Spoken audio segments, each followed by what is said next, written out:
फलटण मध्ये झालेल्या या डॉक्टर महिलेच्या आत्महत्या प्रकरणी एक फलटण तालुक्याला एक काळिमा लागलेला आहे आत्महत्येच्या नुसार, आणि या विषयाची गांभीर्याने दखल जेवढी घ्यावी तेवढी कमी आहे।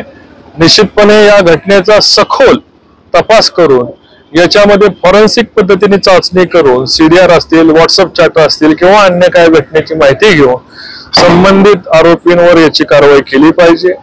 संपूर्ण या घटनेचा सखोल तपास चारही बाजूंनी 4 डायमेन्शन याचा तपास महाराष्ट्र सरकारने याचा करावा आणि जे कोणी आरोपी असतील त्यांना फास्ट ट्रॅक कोर्टामध्ये या ठिकाणी उभं करावं, जेणेकरून अशा प्रकारच्या घटना आपल्याला प्रिव्हेंट करता येतील। जय हिंद, जय महाराष्ट्र।